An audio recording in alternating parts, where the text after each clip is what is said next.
Shore time means finishing on Friday is as good as finishing on Tuesday. What short time means to me is when the task is done, I'm done, and I'm done. Shore time means I can build you a house out of 550 cord and duct tape. You wouldn't want to live there, but I can build it.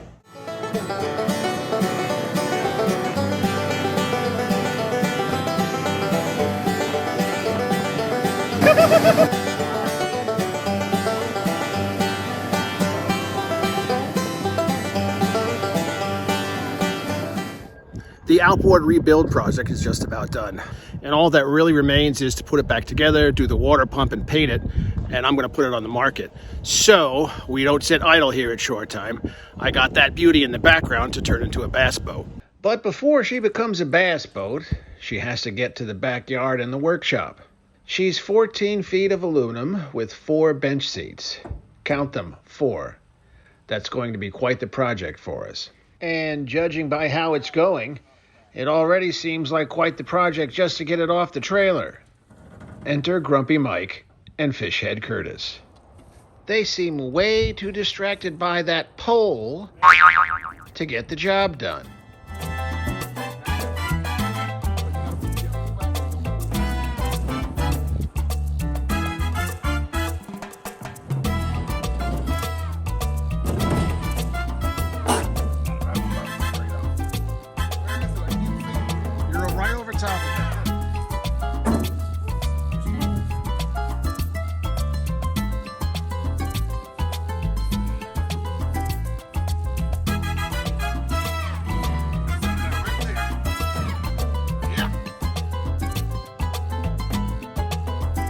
And let me tell you, it's not easy to navigate a 14-foot John boat, not even through the yard. Onward, Captain! We've been in rougher waters than these!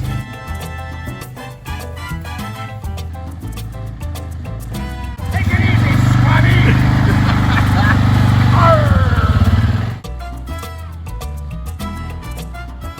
But land navigation and other foolery aside, you know what I wanted to say there, right? Converting a John boat into a bass boat takes quite a bit of planning. They'll both be tied together all the time in 12 volt. Wouldn't we put the trolling battery up by the trolling motor? You can? I feel better about putting it near the trolling motor. That's a lot of weight where an engine already is, where an operator already is. I'd rather have a little bit of balance weight over here, the most we can. If you're gonna do that, you're not gonna want them in the bow of the boat. Right. You're gonna want them about here. Or we can put the battery here. No, that's what I'm talking about. Yeah. You don't want the batteries in the Oh, bow. yeah, right. Put them maybe Put the battery here. here, and then they can sit there, yeah. Yeah. The only downside with that, you're gonna do 3 batteries, 2 up here and 1 in the back. Why not? Why not? Cost and weight is the only reason why What not. are we putting a battery It's all in the- doable. What are we putting a battery in the back for? You know what? I gotta look at the 9.9 as electric start or pull start. It might be 9.9 electric pull start. start. It might be electric start. But don't they all have a pull start as a backup? It has a pull start backup. Done. Okay. Okay, so then pull start, I don't have to worry about heavy cables going from the battery Right. to... Right. That's why I was saying the downside would put them up Everything here. stays up here, it's a lot easier. Okay, and then we'll just have And light for a gauge 9 coming point- back. If you can't pull a 9.9 outboard, you can't pull a fish out of the water. So Right, I agree. And then we'll wire for fish finder and instruments here and fish finder up here. Not saying they'll be there, but it'll be wired. Plug in the floor that you can just... yeah. Plug I would it in. given we're going to put an engine here, I'd rather put weight here. I'd rather put batteries here. It's not a That's lot, fine. but it's something to counterbalance. I hear you. All right. Yeah, when I test rode mine with somebody in the front and somebody back there and 1 battery in the back, it ran great. 2 batteries in the back with both people sitting in the cockpit at high speed, it may be an issue. Right. So put the batteries So in put the front. batteries up Yeah. front and do I'm down with that. do maintenance-free wet cells so they're heavy. Yeah. Okay, All right, we're good. cool. We're good. We good. know what we need. That's all I wanted. Just But let's not get ahead of ourselves. Before we go building any new boats, we have a few other things to do, like putting together some pistons. That's gonna look great on the video. Let's just say that working on boats can sometimes make you salty. Or maybe I shouldn't say anything at all. Just like in any other profession or hobby, there are things you like and things you don't. What makes me salty is working with tiny little parts.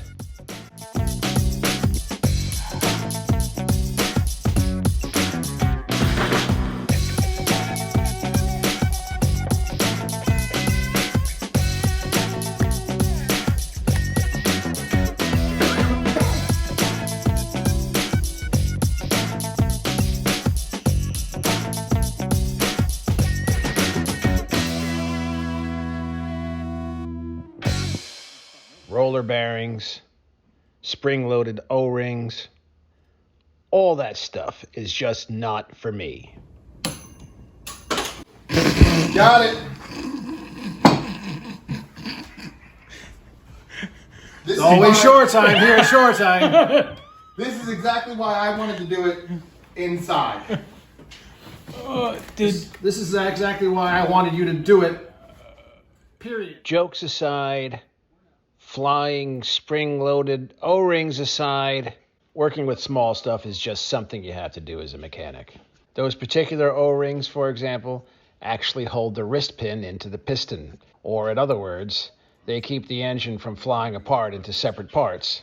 Finally got the wrist pin out of one of the old pistons, and 33 bearings that look like this went flying everywhere. Thank God for the magnetic stick. Magnetic stick indeed.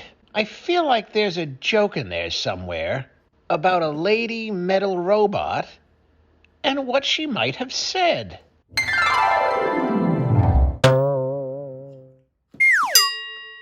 What's no laughing matter, however, is putting all those pieces back together so we can reassemble the outboard. What you see currently happening is me clumsily putting back roller bearings into the piston arm. Then, wrist pins will go into that opening, and I get to install 2 more of those spring-loaded O-rings that I like so much. And since Fishhead Kurt and I did such a good job at letting parts fly all around the house, we figured we'd give Grumpy Mike a shot. After having removed the O-rings that hold the piston arm, he still has to hammer it out. It came out, I heard it. As you might imagine, it's not an easy process. He has to be very careful to not do what Fishhead Kurt did. And of course, whenever you crack something open. So what we discovered when we cracked open the engine is that there were actually 3 different manufacturers of pistons. The guy who had the engine before us at some point did, a really bad job. Like, say, 4 different sizes of piston wrist pins. We're going to fix that with all new parts of uniform size.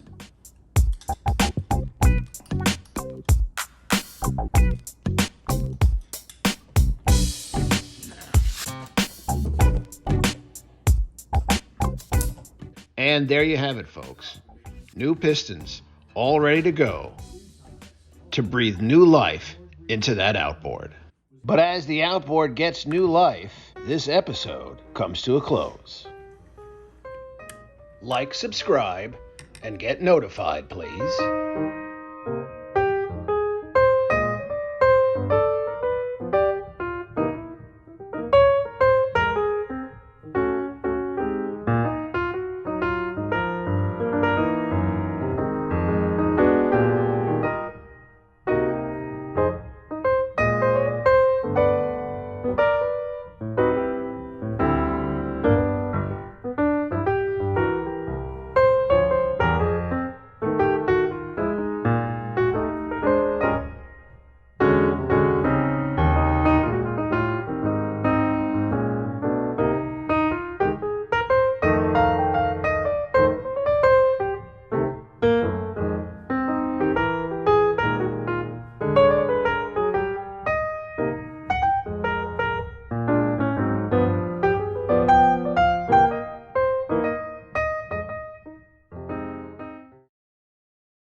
Shore time means finishing on Friday is as good as finishing on Tuesday.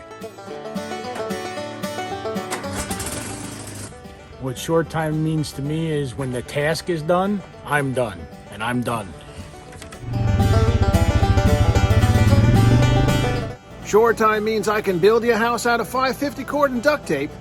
You wouldn't want to live there, but I can build it.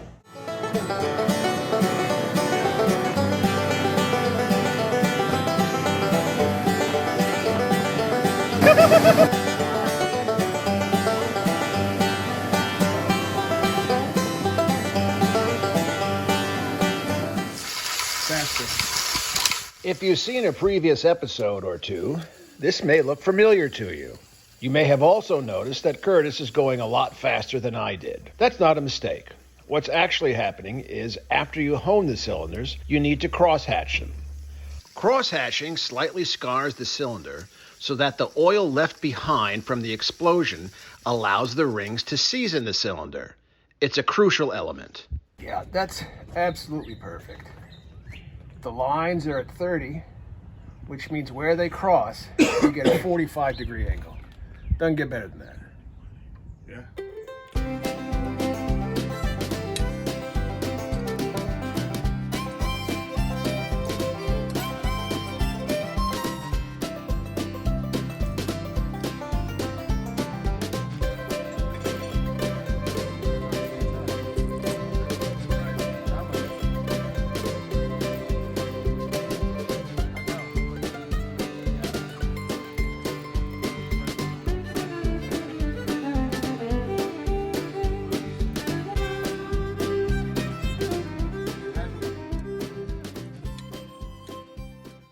But while we're making final preparations to get those cylinders ready, putting together the pistons, etc., Grumpy Mike is going to tackle the water pump. We can't sell a refurbished outboard if we only address the power head. Don't worry, we know he needs adult supervision, but hey, you got to start somewhere. So we need to replace this gasket. It's clearly been RTV'd in before. And if you look at the gasket itself, you can see all the cracks in it. It's dry rotted. Somebody tried to reuse it when they shouldn't have already. So, and then Mike's got one here.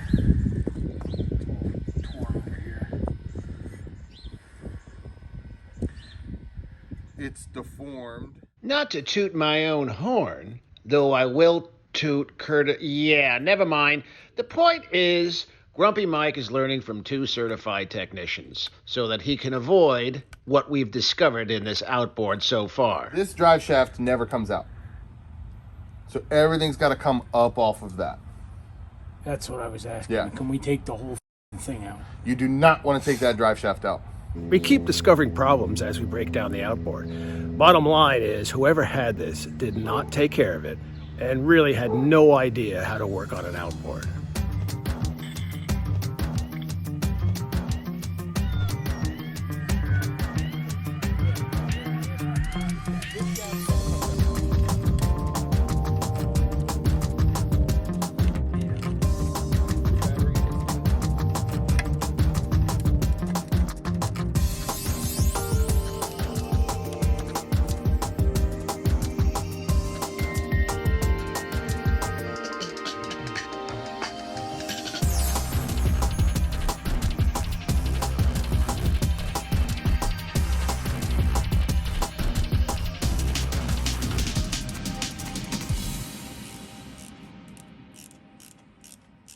Repairing, replacing, rebuilding a water pump sounds a lot more difficult than it really is. After all, an outboard water pump is basically a housing, an impeller, and a few shafts that transport water to the rest of the engine.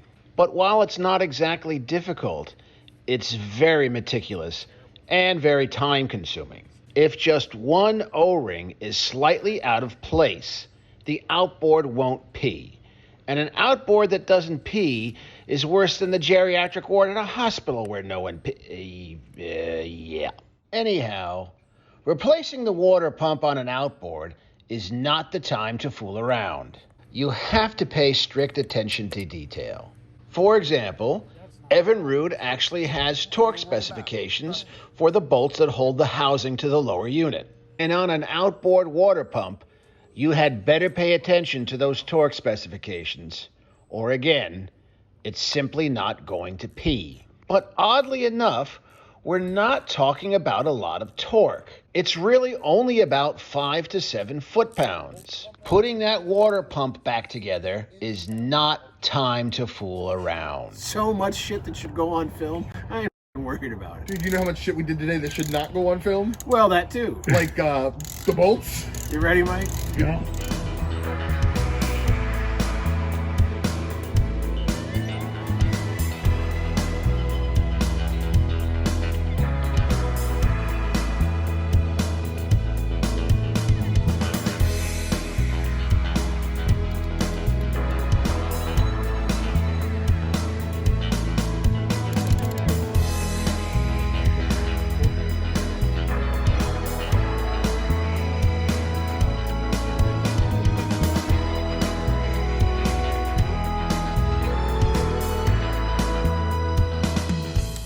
But despite some of the difficulties in replacing that water pump left to us by the previous owner and or his technician, it went relatively smoothly. Really?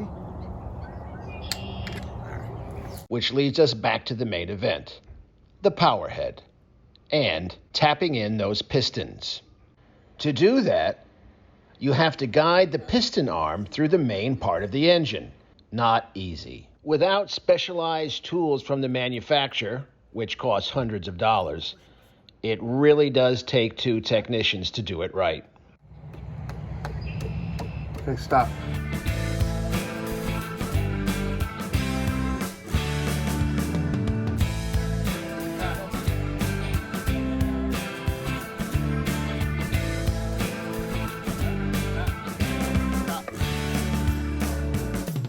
So we didn't get quite as far as I wanted to today. We got 4 out of 6 cylinders done. And for a while I was thinking out of 200 horsepower, 136 isn't that bad. But we are going to do the other 2 cylinders tomorrow because, of course, we're always on shore time. But those cylinders and you are going to have to wait until the next episode. Like, subscribe, and get notified, please.